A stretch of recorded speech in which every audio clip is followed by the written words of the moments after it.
नमस्ते दोस्तों, आज है 20 अप्रैल 2024 का शुभ दिन और हमारे साथ आज हैं Shri Devendra Sharma ji, wild life photographer, और श्री हरफूल शर्मा जी, ये भी वाइल्ड लाइफ फोटोग्राफर हैं। दोनों के साथ सहयोग से और दोनों के एक्सपीरियंस जो पुराना इनके पास है उसके कारण आज हम चंबल के इस शानदार घाट पे आए हैं और हमने खूब आज अच्छे अच्छे बर्ड देखे हैं, जिनमें ये सारस हैं, इंडियन सारस, और क्रेन्स हैं, दूसरे नॉब्डी बिल डक हैं और बहुत सारे पेंटेड स्ट्रोक वगैरह वगैरह देखे। सभी का पूरा धन्यवाद इन दोनों को, महानुभावों को जाता है। आपका बहुत बहुत धन्यवाद, हार्दिक आभार और अभिनंदन। Thank you, have a nice day.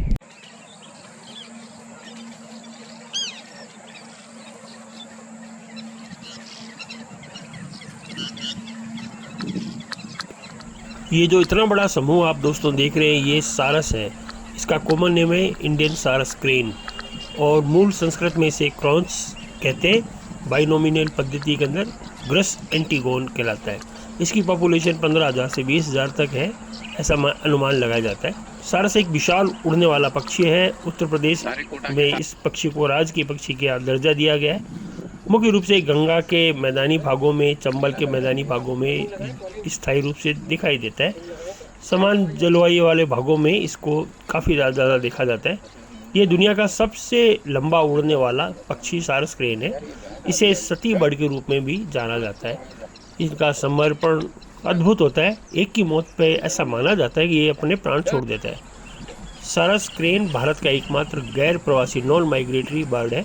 इसकी अन्य खूबियाँ हैं जो दूसरे पक्षियों से इसे अलग बनाती हैं।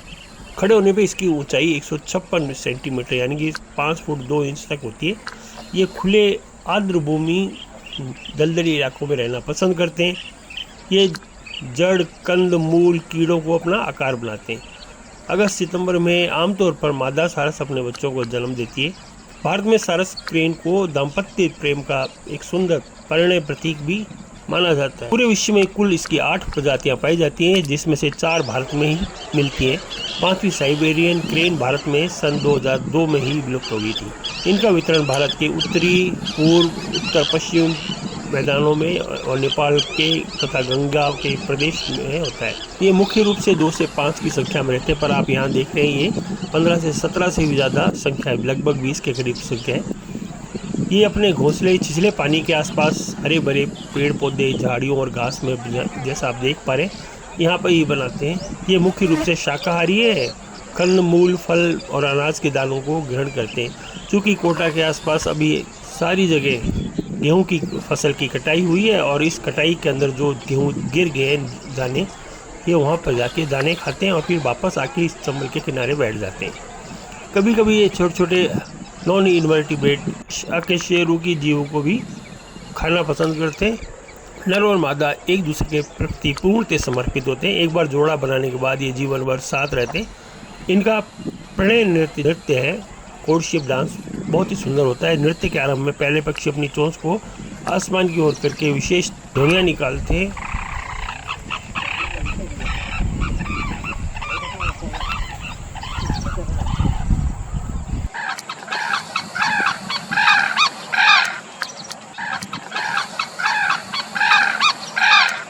ध्वनि का आरंभ मादा करती है और नर की प्रत्येक अपेक्षाकृत लंबी ध्वनि के बाद 2-3 छोटी ध्वनियाँ निकालती है। मादा केवल गर्दन और चोंच को सीधा रखती है और ध्वनि निकालती है। इसका प्रणय नृत्य अत्यंत आकर्षक होता है। इसमें विभिन्न प्रकार के पंखों को फड़फड़ा के अपने स्थान पर कूद के दूसरी तरफ गोलाई में दौड़ कर ये घास की लकड़ियों को उछाल कर ये अपना नृत्य प्रदर्शित करते हैं। मादा एक बार में 2 से 3 अंडे देती है। इन अंडों को नर और मादा बारी बारी से सेते हैं। नर सारस मुख्यतः सुरक्षा की भूमिका अदा करता है। लगभग 1 महीने पश्चात उसमें से बच्चे बाहर निकल आते हैं। बच्चों के बाहर आने के बाद माता पिता 4 या 5 सप्ताह तक उनका भरण पोषण करते हैं। नन्हे कोमल कीट, सुंडियाँ, अनाज के दाने से इसका भोजन होता है। बच्चे अपने माता पिता को जैसा देखते हैं वैसे ही सीखते हैं और आहार भी अपने आप प्राप्त करना सीख लेते हैं। बच्चे लगभग 2 महीने के बाद अपनी प्रथम उड़ान भरने के योग्य हो जाते हैं और नन्हे सारस का शरीर बहुत ही हल्की लालिमा युक्त भूरा मुलायमदार रोएदार परों का होता है और जो 1 वर्ष में श्वेताभ हो जाता है। सारस पक्षी का संपूर्ण जीवन काल 18 वर्षों तक इसकी लाइफ है। ये नर और मादा में कोई डायरेक्ट डाइमॉर्फिक कोई भेद दृष्टिगोचर नहीं होता, जबकि नर और मादा एक साथ खड़े होते हैं तो मादा आकार में थोड़ी छोटी होती है, बस यही इसमें पकड़ में आता है। किसी कारण से एक साथी की मृत्यु हो जाती है तो दूसरा साथी बहुत सुस्त होकर खाना पीना बंद कर देता है, जिससे प्राय उसकी मृत्यु हो जाती है। अपनी इसी विशेषता कारण से अच्छी सामाजिक स्थिति प्राप्त है। भारत में कुछ भाग्यों में नवविवाहित युगल के लिए सारस युगल का दर्शन करना अनिवार्य होता है। यहाँ उल्लेखनीय कि वाल्मीकि ने रामायण लिखने का आरंभ भी सारस पक्षी के वर्णन से ही, क्रौंच के वर्णन से किया था। प्रणयरत सारस पक्षी युगल में से एक शिकारी की तीर से हत्या हो जाती है तो दूसरा उसी वियोग में तड़प तड़प के अपने प्राण कर त्याग देता है। इस घटना से द्रवित होकर महर्षि ने उस शिकारी को श्राप देते हैं और ये पंक्तियां रामायण के प्रथम श्लोक में लिपिबद्ध भी है। तो ये आज हम कोटा के चंबल रिवर के पास में है और गांव के में है। यहाँ खूब सारे सारस हैं जो अपने प्राकृतिक आवास में भ्रमण कर रहे हैं, जिन्हें देखना, एक स्वच्छंद वातावरण देखना, इन्हें और अनुभूत करना और हवा के शानदार सुवासित हवा में इनकी कलाबाजियाँ देखना, इनका मिलन देखना अत्यंत रमणीक, मनमोहक और आनंदित करने वाला है। इसलिए सभी प्रकृति प्रेमी बनिए और प्रकृति में निरंतर अपने आप को आत्मसात कीजिए और तरह तरह के पक्षियों को देखिए और आनंदित रहिए, स्वस्थ रहें, प्रसन्न रहें और मस्त रहें। Thank you, have a nice day.